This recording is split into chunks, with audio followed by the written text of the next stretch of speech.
Nagaland Emergency Preparedness Exercise, in short NEPEx, we organized today, and it started in the morning at 9 when we had this alarm sounded, which actually told people that a big earthquake has struck the state. And thereafter, there are a series of drills that the disaster management, our NSDMA, has chalked out. So that we did.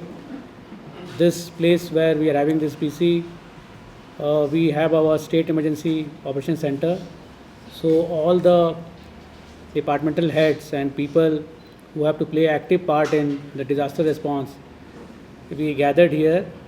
In the morning, we had our Chief Secretary also, who is the responsible officer as per our disaster manual. So he was there, and then gradually other officers also who had different wings of the disaster management, we are all here. Then simultaneously in the districts also, whatever activities that we conducted here, similar activities at district level were done.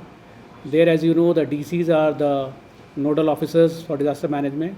So they also activated their district emergency operations center, and other response that they are supposed to do when a disaster strikes, they conducted all those things.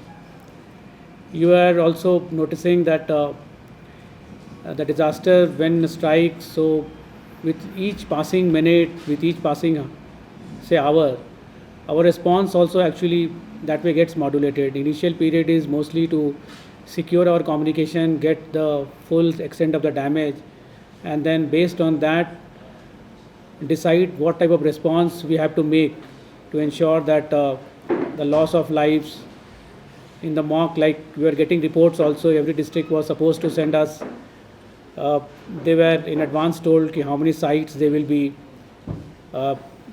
saying that they have got damage and how many casualties that they think have happened and other injuries, and accordingly they were supposed to make plans and send to us. So all the districts likewise did so. And then the initial period, after the initial period got over, we passed on to the next stage, and that is where we started conducting our responses. Initial response, as you all know, is by the community, and in Nagaland, as in some other states also, we have this Apda Mitras. So they are, and besides Apda Mitras, other community, other persons in the community also who have been trained. So they are they're the first responders. So they were also a part of this mock exercise. In Kohima also you would have seen the community coming forward to take care of the disaster. But then with time, I mean, of course it was not in hours, but in minutes later on, the districts also, with whatever resources they have, in a planned manner, they started tackling this disaster. Then in the afternoon, later, I mean after a few hours, we also from our side, we visited some incident site just to understand like how the response has been there, and in case there are some observations which we need to make, so that in future whenever such a disaster strikes, they are able to handle it more effectively. So along with me, we have had Major General Sudhir Bal also, who is from NDMA, and he is the senior consultant and associated with real disasters, as well as also helping the state conduct mock exercises of such scales. So he was also there, and together we visited many sites. We visited Kohima, their staging area. Staging area is the place where we bring all our resources so that our response is very scientific and in the most fruitful and useful manner. So there we visited one school also, Kohima College, and a college also, a school along with it, just to see how the school and the teachers, I mean the students, respond when a disaster strikes. Then we visited our Naga hospital also to see, in case there is a major disaster and there is a surge of patients, how they are going to tackle and ensure that casualties are kept to the minimum and people get treatment in time. So overall, our observation has been that it has been better than what we have done earlier years, because each year we learn something, some new things, and that we put to use. So this year I thought, because I also said with the NEPEx last year also, so it was better. But then, as we all know, that disaster management is something where nothing is ever enough. So every exercise we do, we come to know of some of our shortcomings which need to be addressed to, so that when a disaster strikes, we are able to handle it better than what we are handling during the mock exercise. As you would have noticed, that communication is one key aspect that we have to look into. We also realized last time also we did some changes, but we think that may not be enough. Some more maybe training and some more kind of reorientation would be required in the way we handle communication, because there is a big possibility that when a disaster strikes, our normal communication channels may collapse. So we have to resort to radio or maybe satellite communication. So that we are aware, and this disaster is one of the learning experience that we are getting. And then many other small aspects also which we felt that it could be done in a better manner.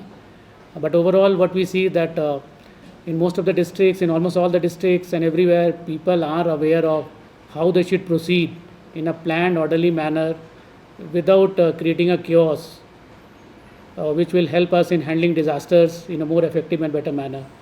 So I think it has been a good learning experience, and we see that we are at a stage where we can say that we know quite a lot of things which will help us handle the disasters. But then, as I said, there is always a room of improvement, and we have noted down those points and areas where we need to strengthen and overcome shortcomings. And we will be again sharing our notes from the districts and whatever we learned here.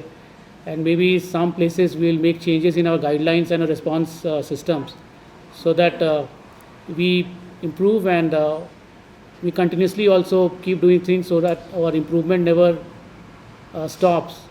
And whenever a real disaster strikes, God forbid, we are in a position to ensure that we manage things very effectively and keep the casualties at the minimum, and the infrastructure damage also that we suffer, that also we are able to get back to the normal state as early as possible. So I will also request Major General Sudhir Bal, who has been with us day before yesterday, and he has also deep insights to share about the way he has observed whatever the mock exercise that we carried out, the manner it should be conducted, what all things we should be doing to make it better, and some other experiences also which he might be having from some other areas and states. That also he may like to tell us, so that our management system regarding as far as disaster goes, it becomes even better and more effective. The Nagaland State State Disaster Management Authority and Commissioner Home have taken deep interest and displayed a lot of keenness and enthusiasm in the conduct of this mock exercise. And it's also a matter of great satisfaction that the state conducts this event regularly on an annual basis, which in itself is a very positive indicator that the state is very serious about proceeding with improving their disaster response and preparedness. As Shri Abhijit has already mentioned, disaster management and preparedness is an ongoing process, and one can never reach a level of perfection. But what is important is the attitude and the desire to improve and be better. And this is what I saw during the conduct of this mock exercise. And to that extent, it is a very good and positive indicator indeed. Numerous points did come up during the conduct of the mock exercise, which the state has taken note of, and especially the aspect of ensuring foolproof communications and getting all stakeholders on board, including the central agencies like the armed forces, the central armed police forces, etc., so that we have a cogent response which is incorporating an all of the government approach, and very importantly also an all of the society approach. Therefore, the importance of citizens, the importance of awareness amongst school children, and also the population which is more vulnerable, like the elderly, the differently able, etc. The utilization of volunteers and NGOs also assumes an importance and needs to be given continuous impetus. So once again, my compliments to the NSDMA on a well-conducted mock exercise, and I am certain that they'll carry these lessons forward and implement whatever actions are required to do.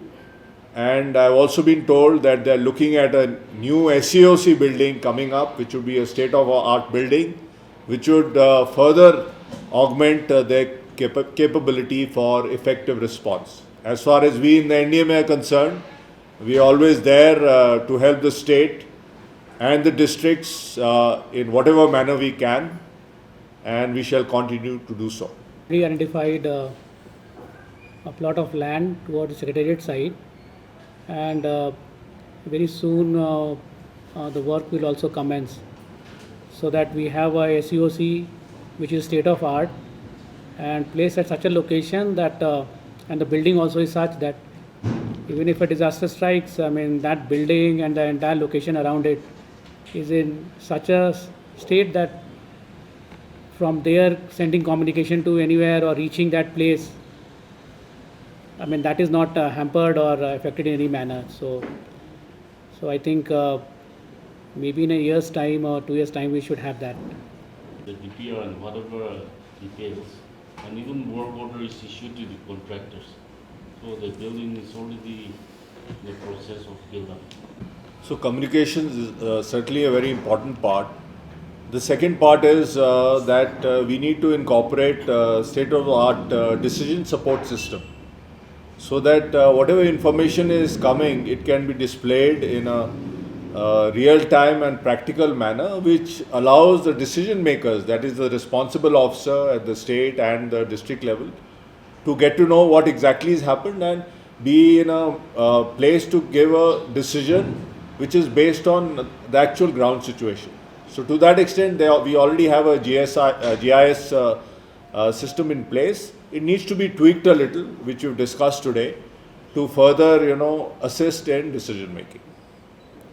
The other aspect, of course, I think we need to have wherein we need to incorporate volunteers, because hospitals will be overloaded and will need to work for 3 or 4 days non-stop without any support coming from outside, because a major earthquake will create those conditions in which outside agencies in terms of food, water, logistics, etc. will not be able to come into play. Finally, we think that when all the other communication channels collapse, radio sets, that is a thing which will help us to communicate with people. But maybe because it is not so much being used, many of our officers concerned or the people who matter, they are not so used to using that. So what we plan that refresher courses we will conduct and some training programs, so that people know how to handle it, I mean without any problem. That is one. Then the call signs also, though the call signs are fixed, everyone should be knowing, but because it is not so much in use, people don't remember it. So that also we will provide in such a manner so that it is always available with the officer, that this is the call sign of his and the people who matter, what are the call signs that he should be calling to. And third is like enough radio sets with more number of people we should provide, and they should always carry them. So this is one aspect. Then satellite communication also, which our joint CEO will further explain, that we have some satellite phones, but to make it more effective, we have to put up some permanent antenna, which we will explain further. So that also we'll look into. And there are some other aspects of communication also, where there are some news that some information that we get, that through this mobile also it can be, that radio set and others can be connected, but that we have to still explore and find out how much that technology we can use. But definitely the first two which I mentioned, the radio sets and satellite communication, So those things we are immediately going to do it so that on communication front we don't fail whenever, God forbid, a disaster strikes.